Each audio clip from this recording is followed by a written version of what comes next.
Hey guys, Trip Tiller here, coming to you from Analog Way Tech Support. I'm going to do a series of videos just showing some basic workflows and navigating our menus and the web GUI. WebRCS is what we call it, and hopefully answer some questions that I get a lot. Yeah, let me start here. Let me point out what firmware we're on, and this is 4477 that I'm currently on. So if you watch this at a later date and things look a little different and you're at a different firmware, just know they do change the way it looks from one to the next. So, inputs. You will notice two different input pages. First, notice how this pre-config page collapses, uncollapses. We have inputs under here and this input page here. If you ever get the warning out of capacity and you don't know what that means, capacity for us is pretty much just our way of saying how much can this input take in, how much bandwidth can it take in. And our terminology, we use capacity 1 and capacity 2.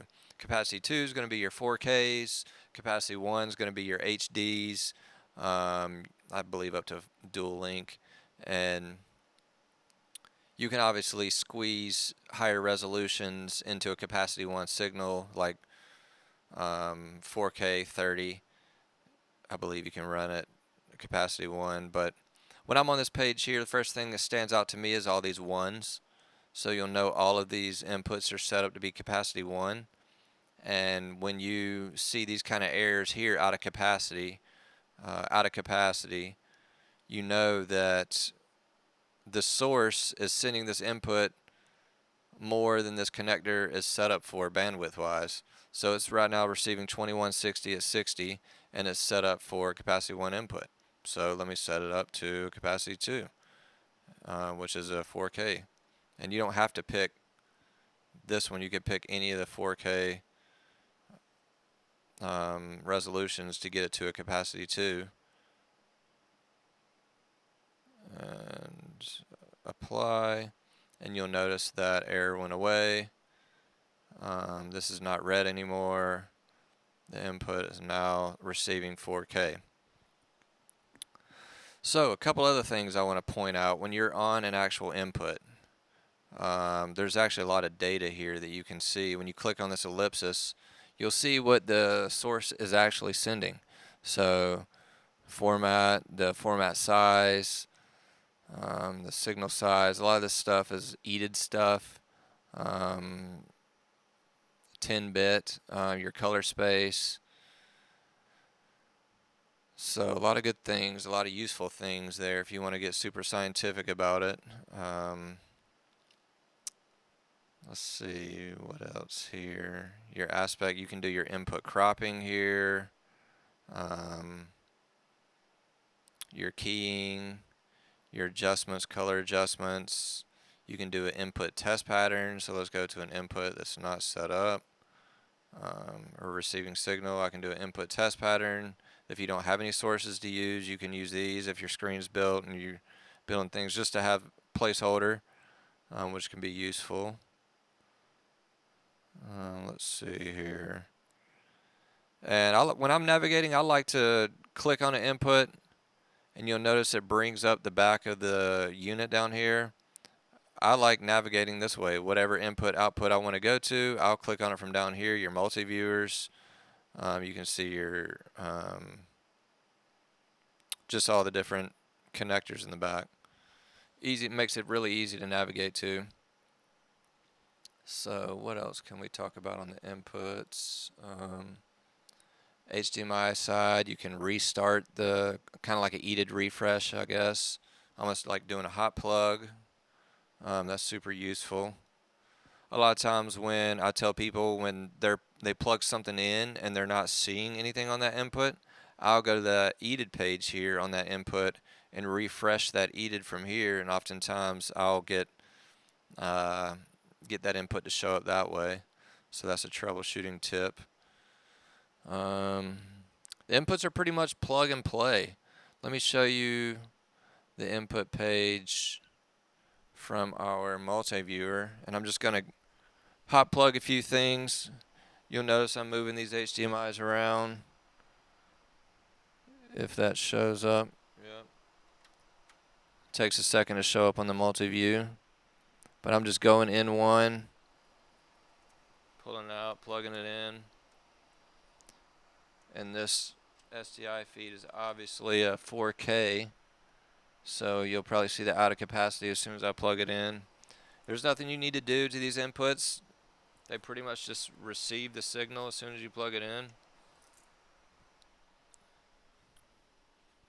So yeah, pretty easy to use.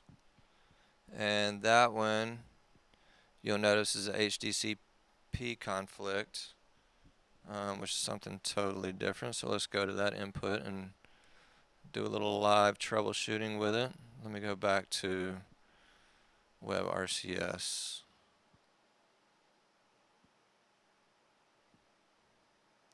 Input 21.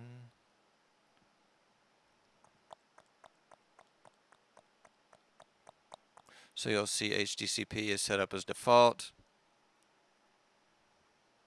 We're receiving HDCP 1, but the way I'm recording, it doesn't allow me to show HDCP. So I'm just going to turn it off. And you'll see now it's showing that. I guess whatever that was is sending black.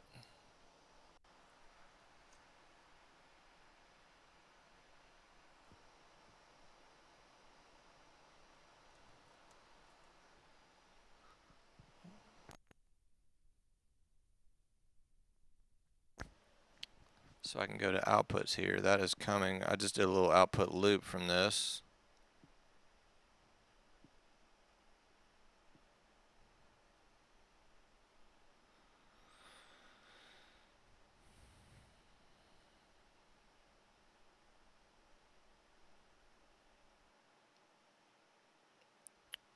So that takes me over to outputs. And the same with outputs. When you want to go change the capacity of your outputs, you want to go under preconfig. And you'll notice all these outputs are set up to capacity 1. If you want to set up a 4K output, and you'll notice immediately it changes to capacity 2. These are things you want to be mindful of when you're building your screen, when you're putting your layers on screen. Layers use the capacity, so if you have a capacity 2 source that you're wanting to put onto a screen and put it into a layer, you have to make sure your layer is capacity 2. I'll go over that kind of stuff in another video. But the same with the inputs on the outputs. You can see here just some good resolution color space information if you're interested in knowing the nitty-gritty details of the actual signal. You can do your test patterns, turn it off right there, turn it on there. Color adjustments, kind of like a hot plug by hitting this restart here, your HDCP. Pixel coatings where you can change your bit depth.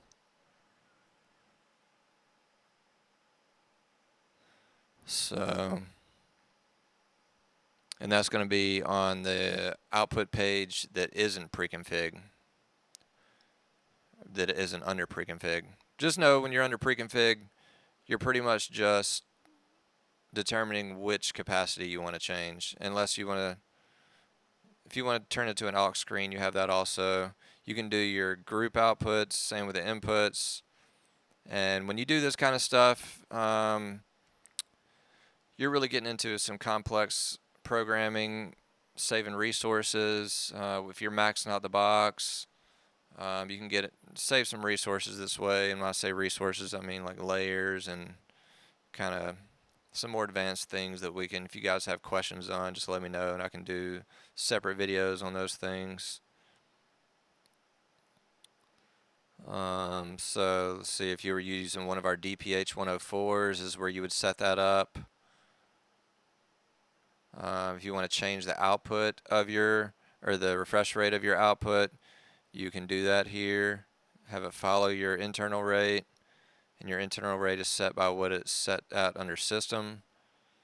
Pre-config, you'll notice it's a lot of just configuring of your device, not necessarily building your show, just configuring how things, at least that's how I think of it.